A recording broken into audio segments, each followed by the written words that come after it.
جمعے کا دن سبحان اللہ مفتی احمد یار خان نعیمی رحمت اللہ تعالی علیہ فرماتے ہیں جمعہ کے دن کوئی نیکی کی جائے اللہ کی بارگاہ میں جمعے کا شرف اور مقام اتنا اعلیٰ ہے کہ جمعہ کی ایک نیکی 70 گنا اس کا ثواب عطا کیا جاتا ہے، ملٹی پلائی بائی 70۔ سوچئے، اب سمجھدار لوگ بیٹھے ہیں، کاروباری لوگ بھی بیٹھے ہوں گے، ہمارے یہاں نارملی سپر اسٹور پہ یا کسی جگہ پر مارکیٹس وغیرہ میں اسکیم لگتی ہیں، 25% discount, 50% discount, buy one get one free, ایک خریدو دوسرا فری۔ لوگ گرمیوں کی چیزیں سردیوں میں خرید لیتے ہیں، ارے بھائی ابھی تو گرمیاں، ابھی سے جیکٹ خرید دی ہے یار، سستا مل رہا تھا، ایک ویک فری مل رہا تھا، سردیوں میں کام تو آئے گا نا، چلو لے لو بھائی۔ سردیوں میں گرمیوں کی چیزیں خرید رہے ہوتے ہیں، کیوں؟ سستا۔ ہم دنیا کے نفع کے لیے، دنیا کے بینیفٹ کے لیے ٹریول بھی کرتے ہیں، جا کر خرچ بھی کرتے ہیں۔ مجھے اچھی طرح یاد ہے افریقہ کے غالباً ایک ملک میں تھا، تو بارڈرز ملے ہوئے ہوتے ہیں، ہم بارڈر ہم نے کراس کیا، ایک ملک کا جیسی بارڈر کراس کیا، بارڈر کراس کرتے ہی ایک بہت بڑا ویرانہ تھا لیکن بہت بڑا شاپنگ مال بنا ہوا اور گاڑیوں کی قطاریں۔ تو میں نے اسلامی بھائی سے پوچھا یار اس ویرانے میں اتنا بڑا شاپنگ مال اور اتنی گاڑیاں؟ تو انہوں نے وجہ پتہ کیا بتائی؟ کہتے جس ملک کے بارڈر کے ساتھ یہ سٹور ہے نا، اس ملک میں ٹیکس ہے، یہ ملک ٹیکس فری ہے۔ اچھا، اس ملک نے اپنے بزنس کو چلانے کے لیے اپنے ملک کے اندر مال بنے ہوں گے، ایک اسپیشل مال یہاں بنا دیا تاکہ اس ملک والے سفر کر کے آئیں اور پورے مہینے کا سامان اس سٹور سے لے کے واپس چلے جائیں، صرف ٹیکس بچانے کے لیے ایک ایک مہینے کا سامان۔ اچھا، گاڑیوں کی لائنیں۔ اب بتاؤ یار، ہم دنیا کمانے کے لیے، سفر کرنے کے لیے تیار ہیں، نفع کمانے کے لیے وقت دینے کے لیے تیار ہیں، ہر جمعے اسکیم اناؤنس ہے، ایک نیکی کرو 70 گنا ثواب کماؤ گے۔ بتاؤ کیا ذہن ہونا چاہیے کہ یار بس جمعے کا دن تو قرآن پڑھوں گا، درود پڑھوں گا، صدقہ کروں گا۔ سبحان اللہ، ڈھونڈ ڈھونڈ کے ہمارے صحابہ علیہم رضوان ڈھونڈ ڈھونڈ کے نیک اعمال کرتے تھے کہ یہ بھی عمل کر لوں، یہ بھی کر لوں، اور جمعے کے دن اسپیشلی۔ تو اللہ کرے ذہن میں یہ بات بیٹھ جائے کہ میں نے جمعے کو زیادہ نیکیاں کرنی ہیں۔ اچھا، اب اس میں میں ایک اور مشورہ دیتا ہوں۔ مثال کے طور پہ آپ نے ذہن بنایا ہے کہ یار پیر والے دن جو ہے نا میں نے کسی مریض کی عیادت، رشتہ دار ہے وہاں جانا ہے، یا میں نے جناب سیٹرڈے یا سنڈے کوئی صدقہ خیرات کرنا ہے، کسی کی ہیلپ کرنی ہے، آپ نے کوئی نیکی پلان کی ہوئی ہے ہفتہ اتوار پیر منگل میں، تو کوشش کر کے اس کو جلدی کریں اور فرائیڈے میں کر لیں۔ ایک پوائنٹ آپ نے دیکھا، میں نے یہ نہیں کہا کہ اس کو اگلے جمعے کریں، ہاں ڈیلے نہ کریں، تھوڑا جلدی کر کے اس جمعے کو کریں تاکہ 70 گنا جو ہے وہ اس میں ثواب کما لوں، برکتیں حاصل کر لوں۔ تو اللہ کرے کہ میں اور آپ نیکیوں کے حریص بن جائیں۔ نیکیوں کی جو لالچ ہے نا، لالچ میں یہ بھی کر لوں، میں یہ بھی کر لوں، میں سجدہ بھی کروں، میں تلاوت بھی کروں، میں صدقہ بھی دوں، یہ تو نصیب والوں کو ملتا ہے۔ اور صحابہ کرام میں ہمیں نظر آتا تھا، پیچھے نہیں ہٹتے تھے صحابہ، ہمیں اعلان کیا جا رہا ہے کہ یہ موقع ہے، یہ نیکی ہے، اور پھر بھی کوئی نظر نہیں آتا۔ اللہ کرے کہ یہ جذبہ، کیونکہ یاد رکھو جس طرح کاروباری لوگ کہتے ہیں نا سیزن ہے نیکیاں کر لو، بالکل اسی طرح جب تک میری اور آپ کی سانسیں باقی ہیں نا، نیکیوں کا سیزن جاری ہے۔ جتنی نیکیاں کمانی ہے کما لو، یہ مائنڈ سیٹ بنا لو کہ یار پتہ نہیں کب مر جاؤں، اور نیکی اور نیکی۔ جس طرح پیسے کمانے کا ذہن ہوتا ہے نا، اللہ کرے اس سے زیادہ میرا اور آپ کا نیکیاں کمانے کا ذہن ہو جائے، یار تھوڑی اور نیکی کما لو، تھوڑی اور۔ مثال کے طور پہ آپ کہیں جا رہے ہیں، کسی نے کہا ذرا بیٹھیے 10 منٹ بعد وہ بھائی آئیں گے۔ اب ہم 10 منٹ کس طرح گزارتے ہیں؟ موبائل نکالا اور جناب دیکھنا شروع، 10 منٹ کیا 15 منٹ بھی گزر جائیں پتہ نہیں چلے گا، لیکن یہ 15 منٹ میں کیا ملا آپ کو؟ شاید گناہ ہی ملے ہوں گے، کیونکہ ہمارے موبائل میں تو بہت ساری چیزیں ایسی ہیں یا تو حرام دکھا دیتی ہیں یا حرام سنا دیتی ہیں۔ لیکن اگر نیکیوں کا ذہن ہو تو بندہ سوچے یار 10 منٹ میں تو میں سورہ یاسین پڑھ سکتا ہوں، 10 قرآن کا ثواب ہے، موبائل میں قرآن پاک ڈاؤن لوڈ ہو، قرآن شریف نکالا اور یاسین شریف پڑھ لی، ویٹنگ ایریا کے اندر 10 قرآن کا ثواب کما لیا۔ اگر یہ مائنڈ سیٹ ہو، بندہ کہ یار اتنی دیر میں تو 100 بار درود پاک پڑھ لوں گا، اور آقا علیہ الصلوۃ والسلام فرماتے ہیں جو 100 بار درود پاک پڑھے اس کی دونوں آنکھوں کے درمیان لکھ دیا جاتا ہے کہ یہ بندہ دوزخ کی آگ اور نفاق سے بری ہے۔ 5 منٹ 10 منٹ میں میں اتنی نیکیاں کما سکتا ہوں، لیکن مائنڈ سیٹ ہی نہیں ہے، گھنٹوں ضائع کر دیں گے، نیکی کمانے کا ذہن نہیں بنتا۔ اگر یہی 10-15 منٹ میں مجھے پیسے ملنے ہوتے تو بتاؤ ہم کیا کرتے؟ اللہ کرے دل میں اتر جائے میری بات۔ تو بہرحال جمعہ کا دن یہ بہت کمال کا دن ہے۔ ہر جمعے کے دن آپ کو اونٹ صدقہ کرنے کا ثواب مل سکتا ہے۔ ایک اونٹ کتنے کا آتا ہے؟ 1.5-2 لاکھ روپے کا تو ہوتا ہے۔ 2 لاکھ روپے ہر جمعے کو صدقہ کرو، مہینے کے ہو گئے 8 لاکھ روپے. بندہ بولے غریب آدمی 8 لاکھ ہر مہینے؟ جی جناب، ہر مہینے 8 لاکھ کم و بیش آپ صدقہ کرنے کا ثواب کما سکتے ہیں. کیسے؟ کتنا آسان. نبی پاک علیہ الصلوۃ والسلام فرماتے ہیں، جس کا مضمون ہے جو جمعے کے دن سب سے پہلے آتا ہے اسے اونٹ صدقہ کرنے کا ثواب ملتا ہے، جو اس کے بعد آتا ہے اسے گائیں صدقہ کرنے کا ثواب ملتا ہے. اللہ کی رحمت سے ہر جمعے فرشتے مسجد کے دروازے پر کھڑے ہوتے ہیں، ہم اللہ سے دعا کرتے ہیں اللہ تیری نوری مخلوق کے صدقے ہم پر رحم فرما، ہماری مغفرت فرما. مگر جب امام خطبے کے لیے کھڑا ہو جاتا ہے، آقا علیہ الصلوۃ والسلام فرماتے ہیں وہ رجسٹر بند کرتے ہیں اور وہ بھی آ کر امام کا خطبہ سننے کے لیے بیٹھ جاتے ہیں. تو جلدی آ کر، کچھ منٹ پہلے آ کر. اچھا، علم دین الگ ملتا ہے، ظاہر ہے یہاں ہر جمعے بیان ہوتا ہے، وہ بیان سننے کو آپ کو الگ ملے گا، نیکی کی دعوت الگ ملے گی، اور سبحان اللہ اونٹ صدقہ کرنے کا ثواب. تو مبارک ہو انہیں جو جلدی آتے ہیں. تو بہرحال اب میں چاہتا ہوں کہ جب بات جمعے پر ہی ہو رہی ہے تو ایک میں نے اور آپ کو پیغام دینا تھا. جمعے کو خطبہ دیا جاتا ہے، سالوں سے خطبہ سن رہے ہیں. مجھے اچھی طرح یاد ہے جب میری عمر شاید 17-18 سال تھی تو سن کر آدھا خطبہ تو مجھے اسی وقت یاد ہو گیا تھا. اب شاید پونا یاد ہو گیا ہوگا. آپ میں سے بھی کئیوں کو 60-70-80% خطبہ یاد ہوگا کیونکہ ہر جمعے سنتے ہیں. مگر کس کو یہ تجسس ہوا کہ یہ ہر جمعے امام صاحب پڑھتے ہیں، اس میں پیغام کیا ہے، اس کا ترجمہ کیا ہے، اس میں ہمیں کیا جاتا ہے؟ بس سر جھکاتے ہیں، ہاتھ باندھتے سنتے رہتے ہیں، کچھ سو بھی جاتے ہوں گے. ارے اللہ کے بندو، سوچو تو صحیح کہ ہر جمعے کو سنتا ہوں، آدھا پونا یاد بھی ہو گیا، پیغام کیا ہے؟ 2 باتیں، ایک حدیث پاک اور ایک خوبصورت پیغام. ہر جمعے کو آپ سنتے ہیں، ٹھیک ہے؟ حدیث ذرا سنیے گا. اللہ کے حبیب علیہ الصلوۃ والسلام فرماتے ہیں البر لا یبلا والذنب لا ینسا والدیان لا یموت. سنے ہوئے نا یہ الفاظ؟ ایسا لگ رہا ہے کہ یار یہ الفاظ تو کانوں میں ہر جمعے آتے ہیں، ٹھیک ہے؟ آگے فرمایا اعمل ما شئت کما تدین تدان. یہ حدیث ہے، ٹھیک ہے؟ اس کے بعد قرآن کی ایک آیت تلاوت ہوتی ہے فمن یعمل مثقال ذرۃ خیرا یرہ ومن یعمل مثقال ذرۃ شرا یرہ. یہ کانوں نے کئی بار، کہوں کہ سینکڑوں بار سنے ہیں، مگر اس میں پیغام کیسا ہے؟ دل ہلا دینے والا پیغام، بڑا سمجھانے والی بات ہے اس حدیث میں. البر لا یبلا. میرے آقا فرماتے ہیں نیکی پرانی نہیں ہوتی، کرتے جایا کرو، یہ نیکی تمہارے اکاؤنٹ میں جمع ہو رہی ہے. میں اور آپ بھول جائیں گے، میرا رب نہیں بھولتا، اس کے خزانے بڑے ہیں. جہاں نیکی پرانی نہیں ہوتی نا، اگلا جملہ سنو، وَالذَّنبُ لَا يُنسَى. گناہ بھلایا نہیں جاتا. میں اور آپ بھول گئے، افسوس یہ ہے. عجیب کہانی ہے یہ، تو ایک عجب الگ ٹاپک ہے کہ آج جس سے ملاقات کرو اس کو 15 سال 20 سال 25 سال پرانی نیکیاں یاد ہیں. لوگ ملتے ہیں کہتے ہیں 1990 میں حج کیا تھا، 95 میں عمرہ کیا، 2002 میں فلاں مسجد بنائی. آپ کی دعوت اسلامی کے قافلے میں بھی 2005 میں گیا تھا. ساری نیکیاں 15 20 سال پرانی یاد ہیں. گناہ کل جھوٹ بولا تھا یاد ہے؟ کل رات کو بد نگاہی ہو گئی تھی وہ یاد ہے؟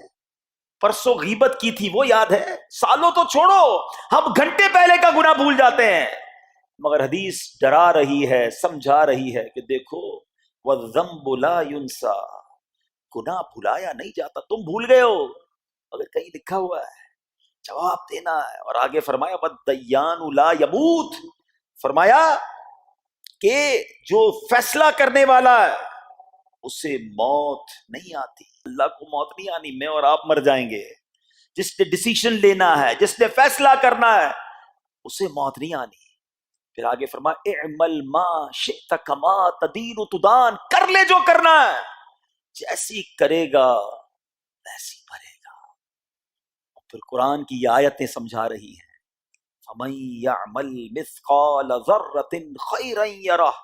جو ذرہ بھر نیکی کرے گا، بھلائی کرے گا، وہ دیکھے گا. ومن یعمل مثقال ذرۃ شرا یرہ. کہ جو ذرہ بھر برائی کرے گا وہ بھی دیکھے گا. یہ اتنا شاندار جمعے کا پیغام ہر جمعے خطبے میں دیا جاتا ہے. اللہ کرے یہ دل کی گہرائیوں میں اتر جائے. دروازہ بند کر کے، اندھیرا کر کے، اکیلے میں گناہ کرنے والا سوچے کہ ٹھیک ہے دنیا میں کوئی نہیں دیکھ رہا مگر میرا رب دیکھ رہا ہے، مجھے اس ذرہ بھر گناہ کا بھی جواب دینا پڑے گا. لوگ کہتے ہیں چھوٹی سی بات ہے یار، چھوٹا سا گناہ ہے، ٹھیک ہے چلتا ہے، سبھی تو کرتے ہیں. نہیں جناب، وہ نقطہ نواز ہے، وہ معاف کرنے پہ آئے تو 100 بندوں کے قاتل کو معاف کر دے، اور وہ پکڑنے پہ آئے تو ایک نقطے پر پکڑ فرما دے۔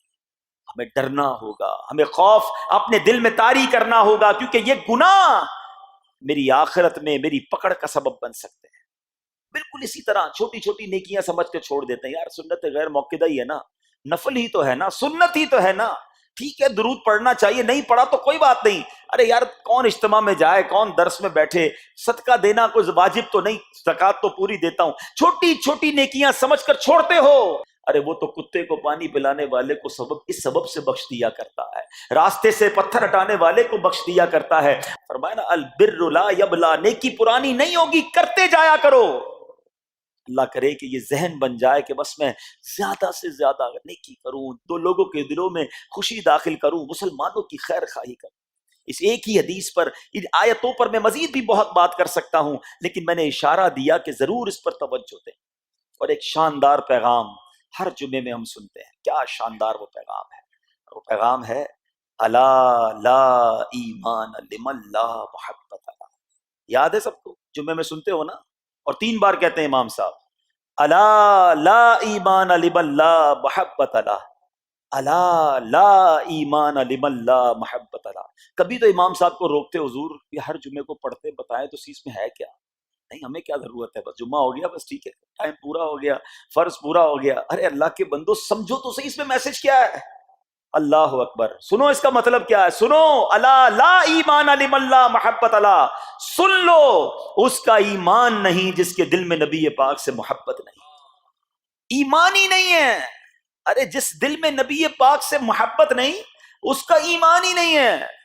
اعلیٰ حضرت امام اہل سنت ایسے ہی نہیں لکھتے کہ اللہ کی سرتابہ قدم شان ہے یہ، انسان نہیں انسان، وہ انسان ہے یہ، قرآن تو ایمان بتاتا ہے انہیں، اور ایمان یہ کہتا ہے میری جان ہے یہ۔ ایمان کمپلیٹ ہی نہیں ہوتا نبی پاک علیہ الصلوۃ والسلام سے محبت کے بغیر۔ اور یہ بات ایسا لگتا ہے انفارچونیٹلی کہ غیر مسلم جانتے ہیں، تبھی تو وہ سازشیں کرتے ہیں، انہیں پتا ہے۔ آپ بتائیں دنیا کے کس ملک پہ نماز روکی جاتی ہے؟ نہیں روکی جاتی۔ مسجدوں کی تعمیر ہو رہی ہوتی ہے، تلاوت قرآن ہو رہی ہوتی ہے، کوئی نہیں روکتا، قرآن چھپ رہے ہیں، لیکن بار بار اگر حملہ ہوتا ہے، بار بار اگر اٹیک ہوتا ہے تو اس لیے ہوتا ہے کہ ان مسلمانوں کے دلوں سے ان کے نبی کی محبت کو نکال دو۔ ان مسلمانوں کے دلوں میں اگر یہ محبت رسول رہ گئی تو یہ پھر بھی دوبارہ آ کر یکجا ہو جائیں گے، ایک ہو جائیں گے، نیک ہو جائیں گے۔ کسی طرح دل سے محبت رسول صلی اللہ تعالی علیہ وسلم نکالی جائے، اور اسی وجہ سے یہ ساری سازشیں کی جاتی ہیں، معاذ اللہ نبی پاک علیہ الصلوۃ والسلام کی گستاخیاں کی جاتی ہیں تاکہ چیک کیا جائے ان پر اثر بھی پڑتا ہے کہ نہیں، کوئی اوپر نیچے ہوتا بھی ہے کہ نہیں، کہ اپنی دنیا میں مگن ہے، اس کو احساس ہی نہیں ہے۔ میرے میٹھے اسلامی بھائیوں، دنیا کا دستور ہے جب کسی چیز کی ڈیفیشینسی ہو جائے نا تو اس کی ایفیشینسی بڑھائی جاتی ہے۔ مثال کے طور پہ کسی کے جناب جسم میں وٹامن ڈی کم ہو، ہم کیا کرتے ہیں، وٹامن ڈی کی ٹیبلٹس لے کر اس کو پھر بڑھاتے ہیں۔ کیلشیم کی کمی ہو، ڈاکٹر کہتا ہے بھائی تھوڑی کیلشیم کی دوائی پیو، تمہارے اندر کیلشیم کی کمی ہو رہی ہے۔ جب کسی چیز کی کمی کی جائے اس کو بڑھانے کی کوشش کی جاتی ہے۔ اگر یہ دنیا کے چند لوگوں کا یہ پلان ہے کہ مسلمانوں کے دلوں سے عشق رسول نکالو، تو اب میرا اور آپ کا کام یہ ہے کہ انشاءاللہ عشق رسول کو اب اضافہ کریں گے، اب نبی پاک کی محبت میں اور اضافہ کریں گے، سرور کائنات علیہ الصلوۃ والسلام کی محبت میں زندگی گزاریں گے، خود بھی سچے عاشق رسول بنیں، اپنی نسلوں کو عاشق رسول بنائیں۔ اللہ سلامت رکھے میرے پیر و مرشد کو۔ 30 سال پہلے، یہ آج کل کا شعر نہیں ہے، اب بچپن سے یہ نعت سن رہے ہیں، کم و بیش 25-30 سال پہلے میرے مرشد نے کیا پیاری التجا پیش کی، اپنی نسلوں کے لیے کیا ہمیں پیغام دیا۔ کہتے میری آنے والی نسلیں تیرے عشق ہی میں مچلیں، میری آنے والی نسلیں تیرے عشق ہی میں مچلیں، انہیں نیک تم بنانا مدنی مدینے والے۔ یہ ہے پیغام دعوت اسلامی کا کہ ہم بھی عاشق رسول بنیں، کسی صورت ہمارے دل سے عشق رسول کم نہ ہو، اور جناب ہماری نسلوں میں ہم عشق رسول اتاریں۔ تو مجھے اور آپ کو اس ڈیفیشینسی کو ایفیشینسی میں، اس میں اضافے کا اہتمام کرنا ہوگا۔ اب آئیے دیکھتے طریقے کیا ہیں، کیسے عشق رسول بڑھے گا، کیسے دلوں میں محبت رسول بڑھے گی۔ کیونکہ جمعے کا یہ اعلان ہر جمعے سنتے ہو، الا لا ایمان لمن لا محبت لا، وہ ایمان ہی کامل نہیں ہے، وہ ایمان ہی کمپلیٹ نہیں ہے جس دل میں عشق رسول نہیں ہے۔ تو عشق رسول بڑھے گا کیسے جناب؟ تو دنیا کا بڑا سمپل فارمولا ہے کہ عشق بغیر اطاعت کے کمپلیٹ ہی نہیں ہوتا. دنیا میں بھی آپ جس سے محبت کریں، ہو ہی نہیں سکتا کہ آپ جس سے محبت کریں اس کی بات نہ مانیں. ایسا ہو سکتا ہے کہ میں آپ سے محبت بڑی کرتا ہوں، مانوں گا ایک بھی نہیں آپ کی؟ نہیں جناب. جس سے محبت ہوتی ہے بندہ کہتا ہے آپ کے لیے جان حاضر ہے، آپ حکم تو کریں، آپ کا فرمان سر آنکھوں پر. یہ دنیا کا دستور ہے. تو اگر آپ واقعی نبی پاک سے محبت کرتے ہیں یا سچے عاشق رسول بننا چاہتے ہیں تو پھر فرمان رسول پر عمل کرنا ہوگا، نبی پاک کے طریقے پر عمل کرنا ہوگا، اطاعت رسول کرنی ہوگی، تبھی آپ سچے عاشق رسول کہلائیں گے. یہ ہو نہیں سکتا کہ ایک طرف تو میں نعرہ لگاؤں کہ غلامی رسول میں موت بھی قبول ہے اور دوسری طرف نبی پاک کا طریقہ قبول نہ ہو، نہ سچ قبول ہو، نہ مسلمانوں کی خیر خواہی قبول ہو، معاذ اللہ، نہ سنتیں قبول ہو، نہ نماز قبول ہو. جمعے کی نماز میں مسجدیں فل ہیں، کیا عصر کی نماز میں بھی ہوں گی؟ کیا عصر فرض نہیں ہے؟ کیا مغرب فرض نہیں ہے؟ کیا عشاء فرض نہیں ہے؟ میرے آقا فرماتے ہیں جعلت قرۃ عینی فی الصلاۃ، کہ نماز میں میری آنکھوں کی ٹھنڈک ہے. ان گستاخان رسول کو یہ جواب دینا ہے کہ تم جتنی نبی پاک علیہ الصلوۃ والسلام کی معاذ اللہ شان میں گستاخی کرو گے، دنیا میں تو نیست و نابود ہو ہی جاؤ گے، مگر تم دیکھو گے کہ تمہارا ہر قدم ہمارے عشق رسول میں اضافے کا باعث بنے گا، ہمارے انشاءاللہ نبی پاک کے قریب ہونے کا باعث بنے گا. آؤ نیت کریں کہ آج کے بعد ہماری کوئی نماز قضا نہیں ہوگی، آج کے بعد زندگی نبی پاک کی سنتوں کے مطابق گزرے گی. میرا چہرہ، میرا لباس، میرا کردار بتائے کہ میں کس کا امتی اور کس کا عاشق ہوں. ارے مجھے بتانا کیوں پڑے میں کس کا امتی ہوں، مجھے دیکھ کر پتا چل جائے. وہ شاعر لکھتے ہیں نا، فنا اتنا تو ہو جاؤں میں تیری ذات عالی میں، حضور فنا اتنا تو ہو جاؤں میں تیری ذات عالی میں، جو مجھ کو دیکھ لے اس کو تیرا دیدار ہو جائے. اللہ پاک نبی پاک علیہ الصلوۃ والسلام کے سچے عاشقوں میں ہمیں شامل فرمائے. جمعے کا دن ڈھونڈ کر نیکیاں کرنے کا دن ہے، تو ہمیں جمعے کے دن مزید نیکیاں کرنے کی اور اچھی نیتیں کرنے کی توفیق عطا فرمائے. ہمارے شمس بھائی ہیں، انہوں نے کہا تھا کہ مجھے رزق میں برکت کا کوئی ایسا مجرب عمل بتا دیجئے کہ رزق میں بھی برکت رہے، مال و دولت بھی بڑھتا رہے. ایک ایسا وظیفہ میں عرض کر دیتا ہوں جو حضور کی بارگاہ سے ملا ہوا وظیفہ ہے. ہمارے پیارے آقا صلی اللہ علیہ وآلہ وسلم نے اپنے پیارے صحابی رضی اللہ تعالی عنہ کو یہ وظیفہ عطا فرمایا تھا اور فرمایا تھا کہ یہ وظیفہ پڑھا کرو. اور اس وظیفے کی خصوصیت یہ ہے کہ یہ وظیفہ ہمارے آقا صلی اللہ علیہ وآلہ وسلم کے زبان مبارک سے عطا فرمایا ہوا ہے نا. تو یہ پڑھیں. اور ان صحابی رضی اللہ تعالیٰ عنہ نے جب یہ وظیفہ پڑھنا شروع کیا تھا تو کچھ عرصے کے بعد دوبارہ حضور پاک صلی اللہ علیہ وسلم کی بارگاہ میں حاضر ہوئے تھے. عرض کی تھی کہ یا رسول اللہ صلی اللہ علیہ وآلہ وسلم، اللہ پاک نے مجھے اتنا مال عطا فرمایا، اتنا مال عطا فرمایا کہ میں حیران ہوں کہ کہاں اٹھاؤں اور کہاں اسے رکھوں. اتنا مال و دولت میں ان کے اضافہ ہو گیا تھا نا. تو آپ یہ وظیفہ پڑھا کریں جو ہمارے پیارے آقا صلی اللہ علیہ وسلم نے عطا فرمایا. کون سا وظیفہ؟ اسے کہا جاتا ہے تسبیح ملائکہ. تسبیح ملائکہ، سبحان اللہ و بحمدہ سبحان اللہ العظیم استغفر اللہ. یہ پڑھ لیں آپ، سبحان اللہ و بحمدہ سبحان اللہ العظیم استغفر اللہ. یہ 100 مرتبہ پڑھنا ہے. نماز فجر کے بعد بھی پڑھ سکتے ہیں، صبح صادق کے بعد بھی پڑھ سکتے ہیں، نماز فجر سے پہلے بھی پڑھ سکتے ہیں، نماز فجر کے بعد بھی پڑھ سکتے ہیں. لیکن سورج طلوع ہونے سے پہلے یہ وظیفہ آپ کوشش کریں کہ پڑھ لیں. اور نماز فجر کے بعد سے لے کر سورج طلوع ہونے تک کافی ٹائم ہوتا ہے. دیگر اوراد و وظائف بھی پڑھے جا سکتے ہیں، آپ وہ بھی پڑھ لیں. تو تسبیح ملائکہ نماز فجر کے بعد پڑھا کریں اور نماز مغرب کے بعد آپ پڑھا کریں سورۃ الواقعہ. یہ اتنے مجرب وظیفے ہیں، دونوں ہی حدیث پاک سے وظائف یہ بیان کیے گئے. ہمارے پیارے آقا صلی اللہ علیہ وآلہ وسلم نے عطا فرمائے ہیں کہ سورہ واقعہ یہ تنگ دستی دور کرنے والی صورت ہے. سورۃ الواقعہ کو سورۃ الغنا بھی کہا جاتا ہے کہ یہ تمنگری اور خوشحالی کی صورت ہے. آپ یہ دونوں پڑھا کریں. نماز فجر کے بعد یہ مخصوص کر لیں اور نماز مغرب کے بعد سورہ واقعہ پڑھ لیا کریں. مختصر وظائف پڑھیں. آپ دیکھیں انشاءاللہ الکریم اللہ کی رحمت سے مال و دولت میں آپ کے اضافہ ہوتا رہے گا، بلکہ آپ دوسروں کی مدد کرنے والے بن جائیں گے. آپ اعتقاد اپنا مضبوط رکھیں، یقین کامل رکھیں، آپ دیکھیں اسی برکتیں ملتی ہیں.